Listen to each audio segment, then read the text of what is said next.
बीडच्या नेकनूरमध्ये आज हिंदू जन आक्रोश मोर्चा पार पडणार आहे आणि या अनुषंगाने आता या सभेच्या ठिकाणची तयारी जी आहे ती पूर्ण झालेली आहे।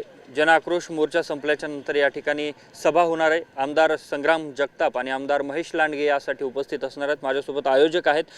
काय सांगाल नेमके काय काय मुद्दे आजच्या या मोर्चामध्ये तुम्ही समोर केलेले आहेत? प्रामुख्याने आमच्या महिलेवर हल्ला झाला होता, त्याच्या निमित्ताने हा मोर्चा काढण्यात आलेला आहे।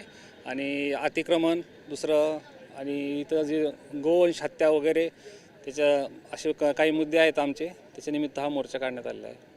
नेमके कोणकोणते मुद्दे आज समोर मांडतायत? दोन आमदार या ठिकाणी येणार आहेत, तर काय नेमकी आजच्या या मोर्चाच्या माध्यमातून मागणी असणार आहे? या ठिकाणी आज हजारोच्या संख्येने हिंदू बांधव एकत्रित होणार आहेत। जी काही घटना झाली त्याचा निषेध म्हणून हा आक्रोश मोर्चा आम्ही काढत आहोत।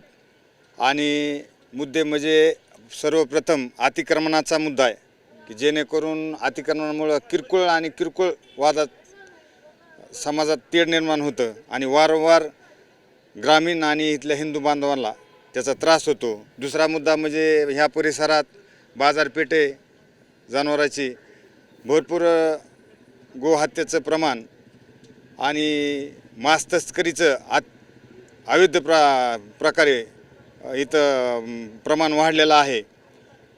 या भागात अवैध असे काय वृक्षतोडीचं बी प्रमाण वाढलेलं आहे। अशी भयानक परिस्थिती झाली की जिल्ह्यामध्ये हे नेकनूर एक केंद्रबिंदू झाले काय। आणि त्यामुळं इथली जी झुंडशाही माजली, ह्या झुंडशाहीच्या विरोधात हा सर्वसामान्य झालेला कार्यकर्ता आक्रमक होऊन ह्या आक्रोश मोर्चाच्या माध्यमातून आपली भावना व्यक्त करण्यासाठी इथं हजारोच्या संख्येने उपस्थित राहणार आहे। मात्र बॅनरवरती जो फोटो दाखवण्यात आला आहे त्यावरून देखील आक्षेप असल्याचं बोललं जात आहे। परवानगी नाकारण्यात यावी अशा प्रकारची देखील मागणी केली गेली अशी ही माहिती आहे। नाही, आता आक्षेप करणारे ते त्यांना करू द्या, पण परवानगी रीतसर घेतलेली आहे। आणि विषय आक्षेप कायचा आहे, जर एखाद्या ह्या देशातल्या महिलेवर, मग ती महिला कोणाची असो, जर महिलेवर हाणमार होती, जर भर रस्त्यावर त्या महिलेला तिच्या मुलीला हाणमार होती, त्याच्या विरोधात जर मोर्चा निघत असेल आणि त्याला जर कोणी असले बांडगुळं विरोध करीत असतील तर त्याची आम्हाला तमा नाही आणि परवा नाही। नेमके आज काय काय मागणी करणार आहात तुम्ही? दोन्ही आमदार इथे येत आहेत, कोणकोणते मुद्दे समोर करणार आहेत? अतिक्रमणाचा मुद्दा गेल्या अनेक दिवसांपासून समोर केला जातोय, मात्र प्रामुख्याने आज कुठले मुद्दे तुम्ही मांडणार आहात? प्रश्न कुठले मांडणार आहात?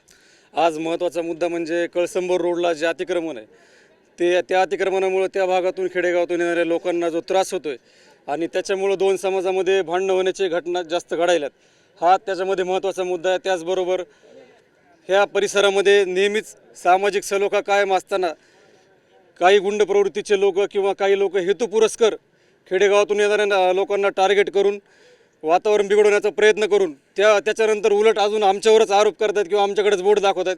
ह्या प्रवृत्तींचा कुठंतरी आळा बसावा म्हणून आम्ही महेशदादा लांडगे आणि संग्रामभाई जगताप यांना या ठिकाणी बोलवलेलं आहे आणि त्याद्वारे आम्ही पूर्ण भव्य अशा प्रकारे मोर्चा काढून ह्या सगळ्या लोकांना एक इशारा देणार आहेत। मात्र काय नेमकी घटना घडली होती ज्यामुळे या मोर्चाचं तुम्हाला आयोजन करावं लागलं? बॅनरवरती जो महिलेचा एक फोटो दाखवला जिथे महिलेला मारहाण होताना दिसते, त्यावरूनही आक्षेप घेतला जातोय। घटना एकदम किरकोळ होती, थोडंसं गाडीला कट लागल्यामुळे भांडण झालं, ते काही लोकांनी मध्यस्थी करून मिटवलं पण होतं।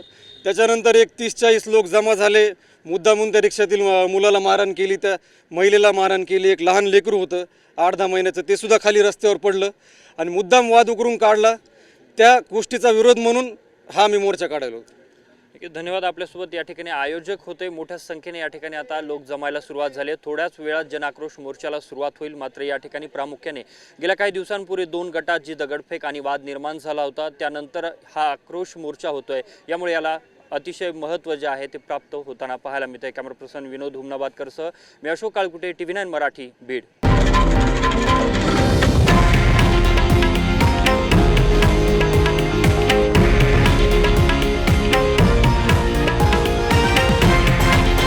हे आहे देशातील नंबर 1 न्यूज नेटवर्क आणि आपण पाहत आहात TV9 मराठी, एकमेव।